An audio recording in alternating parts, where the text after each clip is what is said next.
Hello, good evening, and welcome to the Virtual Racers Club and Porsche Week, Day 3.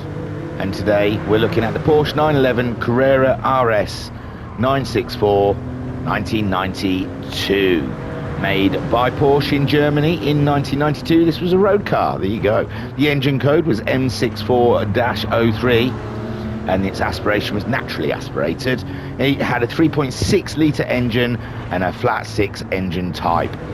Its power was 255 brake horsepower and it had a 5-speed gearbox. The layout was rear engined with the drivetrain being a rear wheel drive. This bad boy weighed in at 2,712 pounds or 1,230 kilograms. It was capable of a top speed of 164 miles per hour, and in Gran Turismo 7 the performance points are classed at 520.29 pp. The length of this boy is 4.250 meters with a girth of 1.661 meters and a height of 1.270 meters. This Porsche was a lighter version of the third generation 911 Carrera 2 and came with a 3.6 litre flat 6.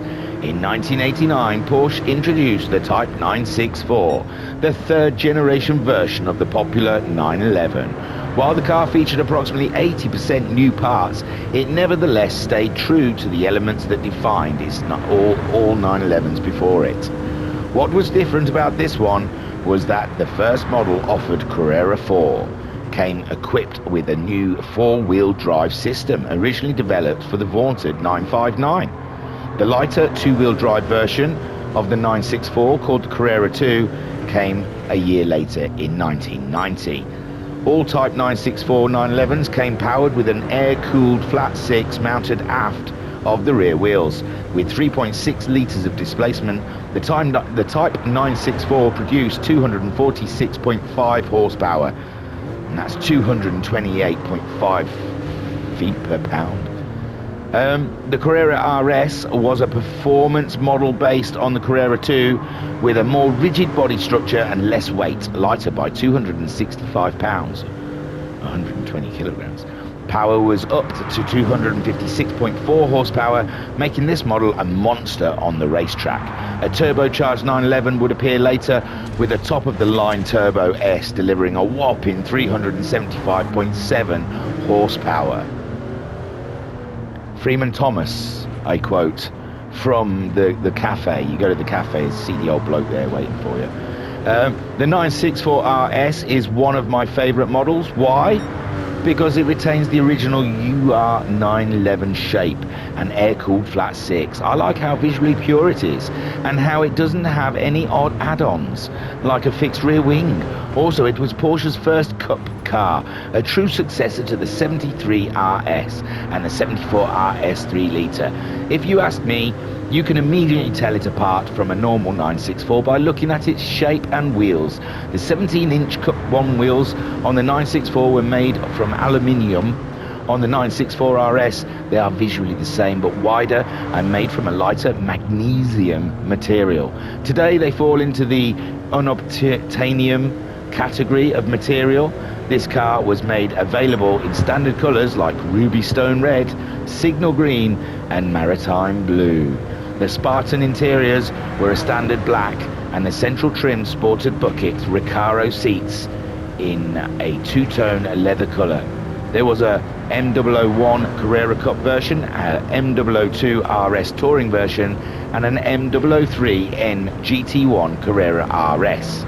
It is a must-have for the 911 air-cooled purist. You can get this car in the used cars for $220,700 or place third or higher in the Porsche Cup event at Circuit de Spa, Francorchamps. Now, I was going to get ready to start moaning and groaning that these cars are gradually getting worse. The first car, the 70s car, was absolutely bob on. You slung it around, it did what you wanted it to do. It was a fantastic drive. I enjoyed it very much. The 80s one, not so much, bit stiff, didn't really want to react as the way I wanted it to. And then this one was even more, a little bit understeery, and it was willing to commit Hare Krishna at any moment. It was ready to Allah Akbar at every corner. And what I found out during the lap is you've got to pay it respect. You've got to treat it like the Godfather. You've got to pay your respect to the car. You can't drive it like a maniac. Now, I drive like a maniac. I'm a very, I wiggle the wheel around. I get bored within a straight line and start wobbling the wheel around. I'm a jolty, nasty, horrible driver. It's not smooth and it's not sweet when I drive. It's like chaos has happened in the cockpit.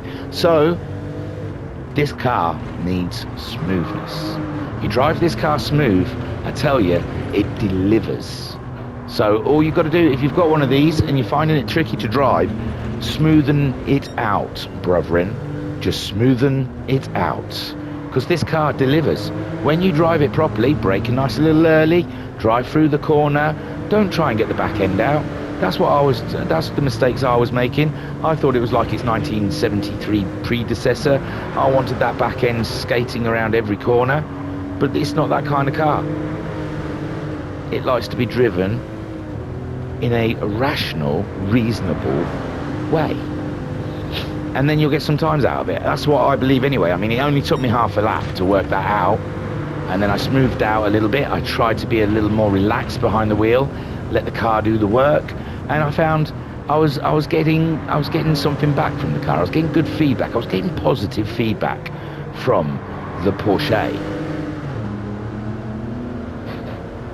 It was an okay drive. I don't know if I still prefer Mondays. I still prefer the 73 out of the three I've tried so far. And obviously the latter two get faster every time. I'm sure this one is going to cane the 81 one. So I mean, it is faster. It's definitely faster. But is it more fun to drive? I say no. I say I still preferred that 73 car is still emblazoned in my mind. It was fun. This was fun, but in a different way. This was fun, but serious fun. It wasn't fun like, come on, let's go for a joyride. It's not like I stole it and drove it around the estate for a bit of fun, like you would with the 73 one. This one, you're getting serious. You're going to drive this one properly. You can't fanny ass about. Great drive though. I enjoyed it when I smoothed things out and the negotiation got a little easier between the man and beast. Things got better and I enjoyed it a lot more. But out of the three I've tried so far, I still like the first one the most. So that's the Porsche Carrera 1992, was it, I said? God knows now. I forget by the end of the lap. It's the Porsche. Oh, come on, don't be ridiculous. It puts an advert right over the name. Porsche 911 Carrera RS 964 92. Handbrake. Oh dear. Oh dear, oh dear. So it's sixth in the 600 categories. I feel, looking at the PPs, it probably should have been above the Nissan, which would have made it in the top 20, and probably should have been above the Mercedes-Benz. And I can only put that down to my driving, possibly. It's 4 seconds off. So it was an 8:15.047. Yeah, I reckon, given another crack at that, I might have been able to try and topple the Nissan and the Mercedes there. But it is what it is. I leave the mistakes in. It's one lap. We hit the track and we see how we do.